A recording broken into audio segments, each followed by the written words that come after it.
সাহিত্যে নোবেল পাচ্ছেন হাঙ্গেরির সাহিত্যিক Laszlo Krasznahorkai. The Royal Swedish Academy of Science জানিয়েছে, লাজলোর মনোমুগ্ধকর ও দূরদর্শী সাহিত্য, যা বিশ্বের এই ভয়াবহ সময়েও শিল্পের পুনর্জাগরণকে নিশ্চিত করে।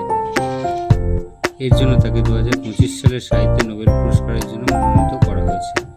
1954 সালে রোমানিয়ান সীমান্তের কাছে একটি ছোট্ট শহরে জন্মগ্রহণ করেন লাজলো।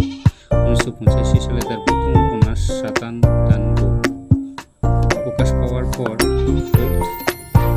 থেকেই গোটা হাঙ্গেরি জুড়ে সাড়া পড়ে যায়। হাঙ্গেরির সামাজিক অস্থিরতার পটভূমিতে লেখা তার শেষ উপন্যাস হারসাট 07769 সমসাময়িক জার্মান সাহিত্যে একটি মাইলস্টোন বলে বিবেচনা করা হয়। গত বছর প্রকাশ পাওয়া এই উপন্যাসটি 400 পাতার, গোটাটাই একটি বাক্য।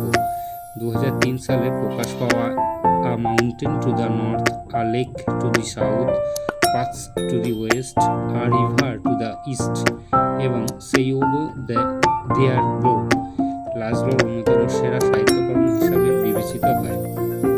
লাজলোর সাহিত্যকর্মে পরাবাস্তবতা, নৈরাশ্য ও সভ্যতার পতনের আভাস থাকে। তার বাক্যরীতি জটিল ও দীর্ঘ, যা পাঠককে ধীরে ধীরে গ্রাস করে ফেলে। মনস্তত্ত্ব ছিন্নভিন্ন হয়ে